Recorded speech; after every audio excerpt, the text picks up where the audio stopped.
Coming up on the SPNN Forum, I'm speaking with Mark Richie, who's helping us bring a World's Fair to Minnesota in 2023.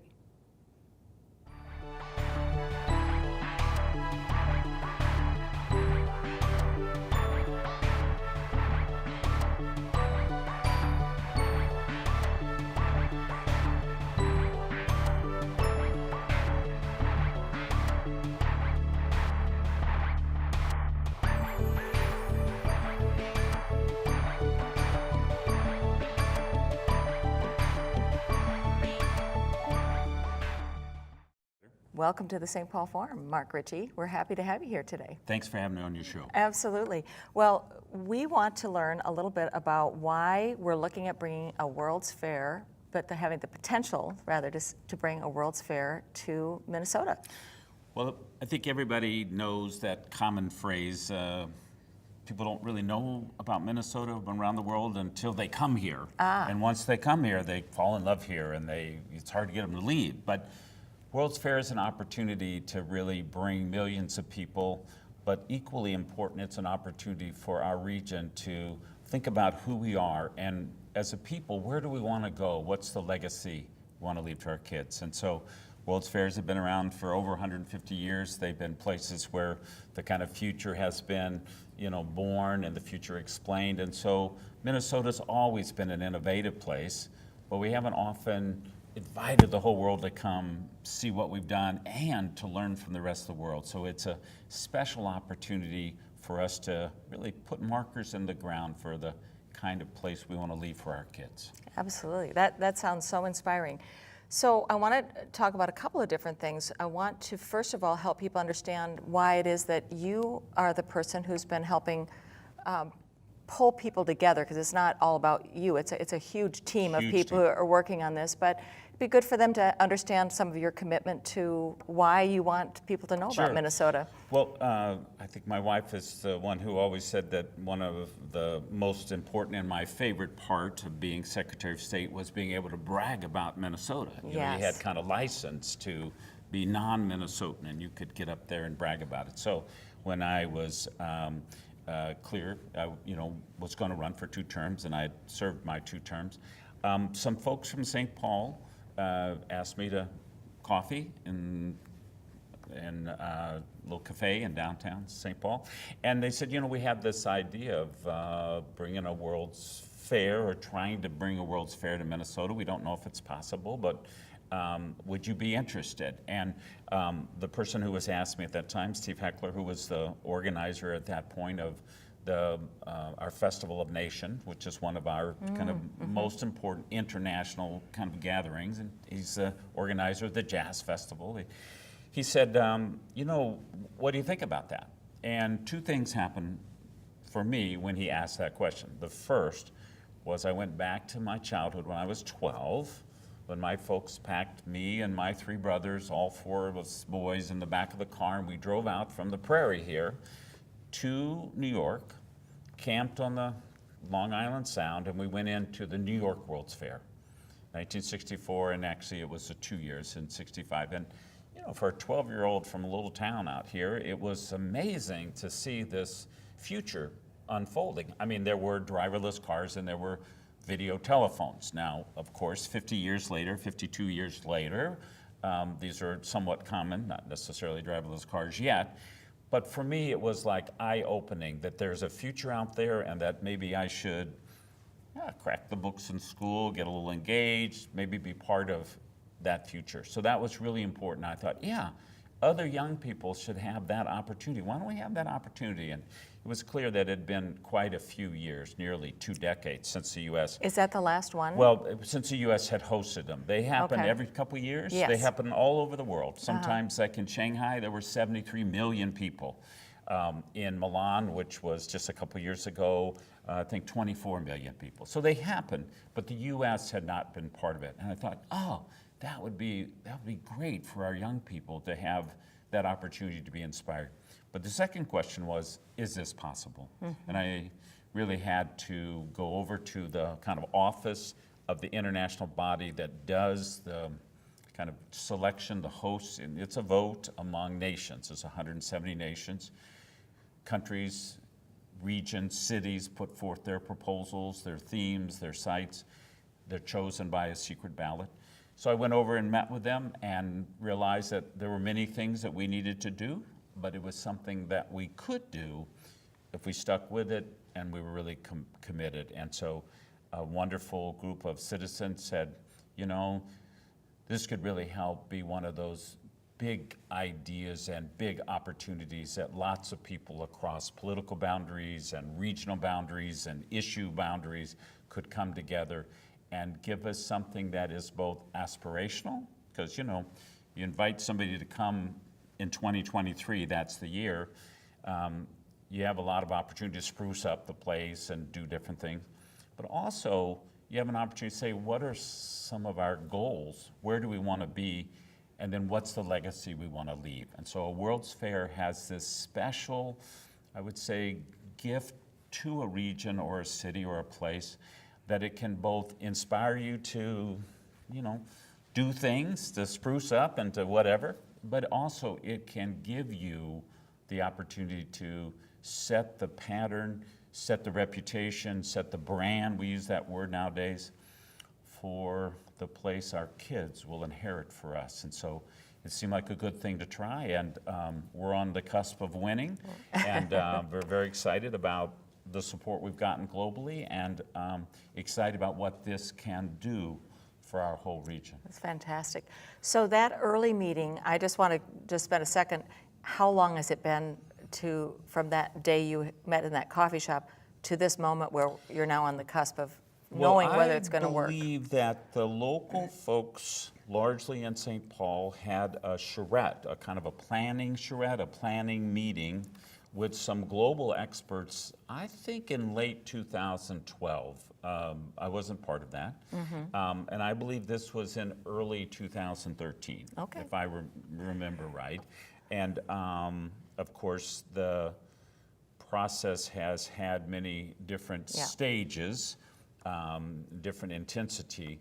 But the folks who were there in the beginning, who've stayed and kept it moving, knew that it was lots of hills to climb, but it was an objective really could be transformative for our region. And so they infused it with that kind of passion. Yeah, that's fantastic. So when you say that, it's literally a 10-year process from this hatching of the idea to the day, if it does happen, that the gates open on this World's Fair in Minnesota. That's fantastic. It's a decade. It'll be it's a little bit over a decade, yes. So why don't you bring us up to date on a couple of things? I know a little bit about it. Right now, you say we're on the cusp of possibly winning. It's down to 3 sites, as I understand it. That's right. We won a preliminary vote in June, which put Minnesota into the final vote. It was a very important victory. It was a reflection that many of the other countries very much appreciate our theme. It's health and wellness, and they see that as a universal theme. It's very individual. We care about our health and our children, our family, our loved ones. It's a communities issue. How are we doing? It's a state and national issue, and of course it has all kinds of components because it's a big part of our economy. We chose health and wellness because we believed it was a universal theme, but also Minnesotans are often ranked the healthiest. We have our amazing, globally excellent Mayo and Metro, you know, but we also have the most bike paths, and you know, we take care of ourselves. So we chose that theme because it seemed universal, but it also seemed to represent some of the best of our region. And we discovered that the other nations very much appreciated that choice. And so that energy gave us a victory in June, and it has continued to drive us in the step-by-step towards the final vote in November. Okay. So do the other 2 contenders have different themes? Yes. So one of the contenders is a city in eastern Poland. It's spelled L-O-D-Z. I believe it's pronounced Łódź, Poland. And their theme is the city reimagined. It's about redevelopment of a city pretty hard hit, an older textile city, and it's about kind of urban revitalization. And the other competitor is Buenos Aires, and their theme is about the creative economy and about the notion that the digital economy and the digital aspects of life and work and the future are kind of bringing new convergence in urban areas. So they're very specific themes that have to do with specific things that they have a high interest in their own countries. I believe that our theme, because it was much more universal, has been appreciated. And I was in the meeting in Paris, which is where they meet, and I was called out and had a message to call the foreign ministry in Mexico. And there was a group of people there on the other side, and they were calling to say they were going to support our effort because the theme was health, and because we were looking at that theme of health and wellness from the perspective of global goals around health that have been shared and adopted and that many nations are working together on. So I knew from that moment that while health and wellness was really important to us in our region, it was extremely important to others around the planet. And that's kind of the perfect fit for a World's Fair theme. You've got to be really proud and want to really kind of show off how that theme is yours, but you also have to have a theme that all the other countries want to participate in, and I think we've done it. Okay, that's fantastic. So you really base it on a strength, a local strengths, or I should say strengths plural. But yes, but you're right. But if we narrow it down to health and wellness as if it were one thing, you felt that you're putting forth a strength. How did the other, when you say it's a global theme, I think it'd be useful to put us in the shoes. It's obvious on one level, but if you don't mind articulating, what is it that, say, Mexico is thinking about? What is their country's? Help us see into what we might experience. Yes. Because we're very tempted to think, oh, it's all about right here, or the state of Minnesota, but what you're really saying is it's our connection. And when I think of Mayo, for example, or the University of Minnesota hospitals, and people come from all over the world to experience those services. So what might they be looking for? Yeah, so it's been very interesting talking to other countries and also to, get their ideas. So we just recently hosted 2 delegations from other countries who were checking out Minnesota in general, also our site and our World's Fair bid. One was from Kazakhstan, one was from Belarus. And in the case of Belarus, it was very interesting. They have a university that has a focus on biomedical and medical device, which is similar to things we do here. And they saw that there were ways that they could, visit the Medical Device Center at the University of Minnesota. They could connect to other countries, and also they have innovations that are very important because as a country, they have very advanced computer and data, big data skills. They've been invented or created a number of very advanced programs in the high IT, and they've realized and now have become crucial in their economy, providing those skills, that expertise in the big data analysis. And health is the area where there's an explosion, whether it's Watson, IBM, or you name it. So Belarus, a little small country, saw that Minnesota had a place where they could bring their expertise, and people are really interested. If you got expertise in big data, they'll go get you wherever you are. But also that they could come and see a lot of other things for us. So that was very interesting, and they're bringing a whole delegation over second or third week of October, and they want to meet with our pharmaceutical companies and medical device. They want to tour our site. They'll bring their deputy foreign minister, maybe the head of the university, and the minister of health. So this is like win-win. So that was really fun, and that will result in a bigger delegation. Kazakhstan, who's the host of the current World's Fair, which is going on right now in Astana, the capital. It's on alternative energy, a very interesting topic. We have a big delegation going over from here. We've had a lot of people there. They wanted to connect to our agriculture and food companies. They're a very large, physically large country, about 9th largest. Lots of very similar agriculture to us, grains, and they also have timber and ore. I mean, there are many things.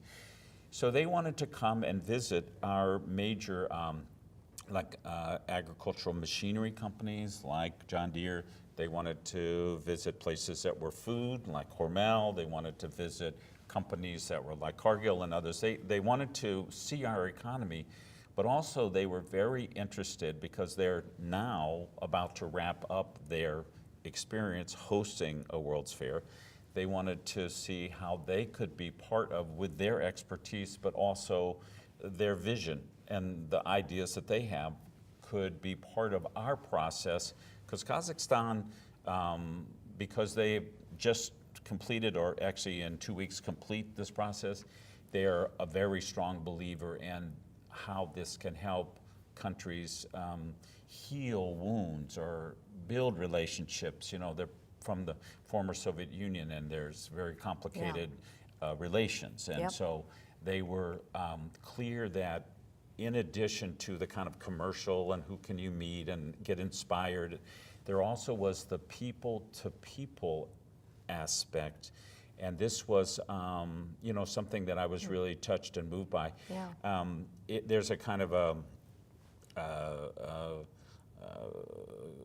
interest for me personally, just because most of my life's work has been in agriculture and farm and food. So when they said, you know, we'd like to come visit, you know, and we'd like to see your Expo site, but what about agriculture and food? I said, sign me up, you know. So I was able to have a personal connection about the things that are part of Minnesota's heritage, deeply part, but also to then be looking forward into the future, which is what they're doing. And so there was a really good connection. So we don't know exactly what they'll want to do in 2023, and we joked about how it's impossible to know where the technology will be in 2023. But when I called in and spoke with the people at the Foreign Ministry in Mexico, they brought up how there are many challenges that we face. Diabetes and obesity is a global, chronic issue. So there also was an awareness that sharing with each other things that are working with each other. And I was just last week at Open Arms, which is a Minnesota nonprofit, been around a long time. They help provide special food for people who have special health, you know, whether you're in cancer treatment or you have HIV/AIDS.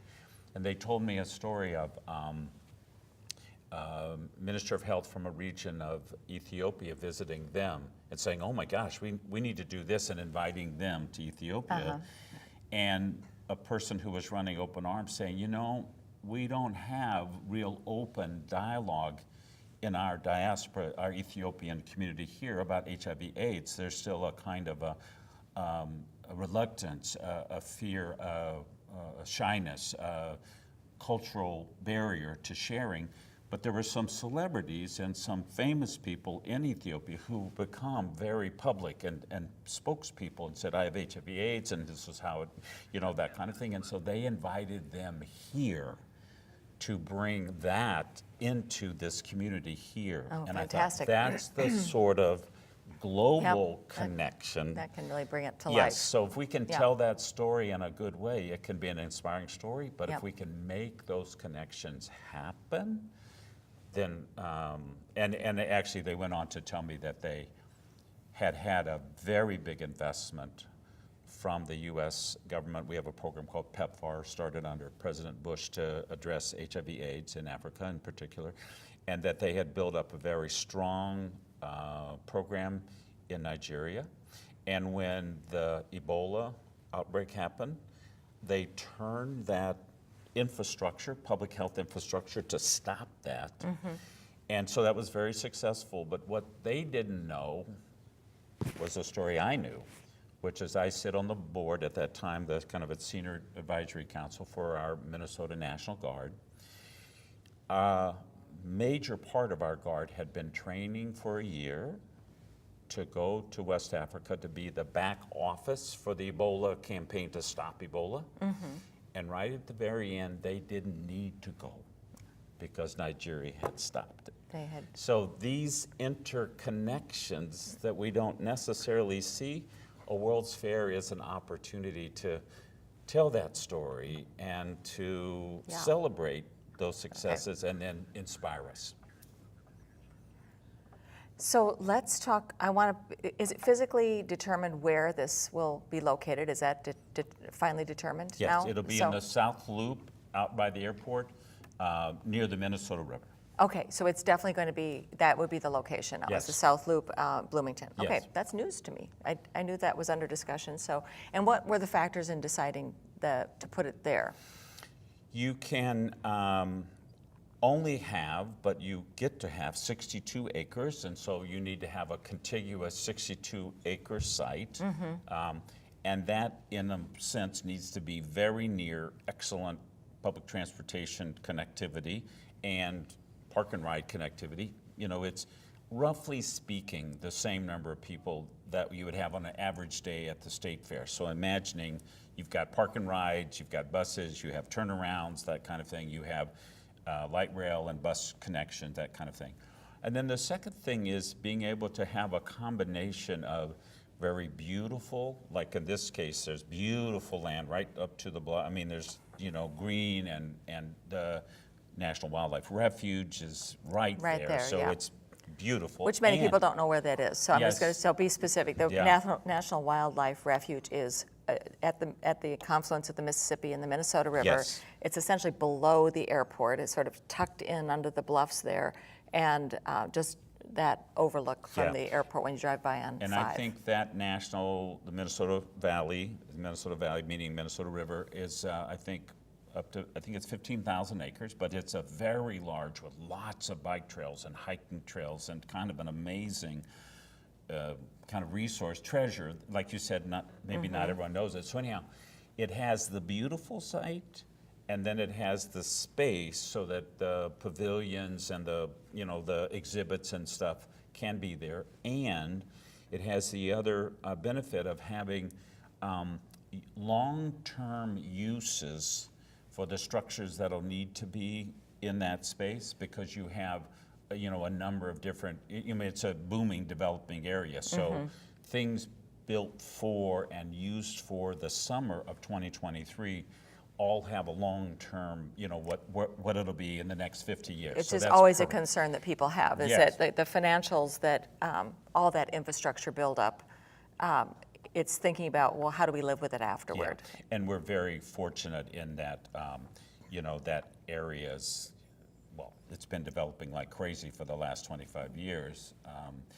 And there is still a very large piece of a totally green space there. And so it allows for that combination of, developable, so to speak, Yeah. and also nature beauty. And that's kind of Minnesota. Yeah, it's very Minnesota. Yeah, very Minnesota. So let's bring it to, with the few minutes we have left, let's talk about how we as a community, what do we want to be thinking about? How do we want to participate? How do we want to help make it possible? And I would add, and even if we don't get it, which is not what I want to suggest, but how is this contributing to thinking about our future generally? What do you think the lasting? Well, so short term, it's very specific. If your viewers are parts of organizations that have connections with, let's say, their home country. We have Norwegian organizations, Swedish organizations, Somali organizations, Polish organizations, you name it, we got it. And each of those countries of origin, my family's from Germany, has a foreign minister and an ambassador in Paris and an ambassador in Washington and maybe a consul in Chicago. And all of them somewhere would be responsive if Minnesotans whose families were from Poland or Minnesotans whose families were from Sweden or whatever communicated to those official people, particularly through our organizations, hey, Minnesota's a fantastic place, vote for the Minnesota proposal. So that's one thing we should do is we're going to put up you're going to tell us what website to put up, and so they can go on and click through get and an find. example. And then they can send Yes. their correspondence, and you want that done right away. Right away, because November 15th is the vote, and we're working everybody all the Okay. time. In fact, we have delegations. President of Finland's coming because it's our 100th anniversary of Yeah, I that saw that. relationship. And That's great. ambassador from Japan is coming, and a delegation from Uzbekistan. So, so that's short term. Okay. But you asked the question that's the most interesting to me, which is, how do we think about this long term? Because we'll have 5.5 years. and then the next 50 years. And so each year, people will visit to kind of check this out, but also they'll go online. I think the Milan World's Fair, the last big one, had 1 billion unique visitors in the digital space. So this is, you know, it's you become the top tourist attraction in the world. All these things happen. So there's thinking about how do we want to be representing ourselves in this period, in this run-up period, and then there's the summer of 2023. Where do we want to be on the other side? Here's a for instance. The Smithsonian Institution recently recognized Minnesota as the center of innovation on medical and medical device, and they put a permanent exhibit in the Smithsonian in Washington. And they looked especially at, you know, Dr. Lillehei and open heart surgery, the, you know, invention of the heart valve, the invention of the pacemaker, you know, but they did it in a way to say this came out of what kind of people we are in Minnesota. We take care of each other. We sometimes use the phrase organized kindness, but this is who we are in a certain kind of way. So the Bakken Museum, which is the partner with the Smithsonian that helped make that happen, will do an exhibit like that here. That helped spark a discussion about how do we use our history to help explain who we are today that then gives an inspirational vision of where do we want to be in the future. That's important because people from other parts of the world don't know us. They think that Mayo is in Rochester, New York, so we have to straighten that out. But also, 80% of those 12 million or more people in the billion who digital will come from, those 12 million will 80% come from a day's drive. It's all of our neighbors, it's us. It's in a way, it's a World's Fair, millions will come from around the world, but the bulk will be local. And so how we talk to ourselves about what we've done. Many people have come here recently, they don't know our whole story, or many people never knew the story, or maybe people haven't been inspired to think, oh, I'm part of this story. Where do I go from here? And I early on, I had the opportunity to connect with former Senator Boschwitz. He said, oh, Mark, I heard you're working on this World Fair, come see me. He said, you know, my family fled Hitler in 1935 from a little tiny town in Poland. They fled to New York. He was 5 years old. And he said, I was lost, you know, New York, I'm from a little village in Poland, what's going on here? And in 1939, when he was 9 years old, his parents took him out from New York to Flushing to the World's Fair. And he said, I could see the rest of the world. I began to see who I was in that world. And in Toronto, Canada, I saw a little video of a young woman who moved to Vancouver at 12 from China. And she said, I was lost, what's Canada? And her folks took her at 12 to the World's Fair in Vancouver. And she used almost the exact same words that Senator Boschwitz did about all of a sudden seeing who she was in the context of the country she was in the context of the whole world around her. And actually, she's trying to bring a World's Fair there. We have a chance to create an educational and entertaining, inspiring experience for our young, for our old, for people who know us well and people who don't know us. We need to be in dialogue about how we want to do that and where we want that to be. We can't say who will be here in 2023. Where every day things happen and you don't know, but if you can have a vision and a goal and an objective out in front of you, you can come together with more people and make more things happen that way. So I hope that we're successful. I do too. And then we're inspired, and that in 2023 people feel great about what we've done and proud to brag a little bit about Minnesota. I think that's an inspired theme, and I look forward to us being able to brag a little bit more about Minnesota. That's all we have time for today. Please come back and join us again on the SPNN Forum. Thank you.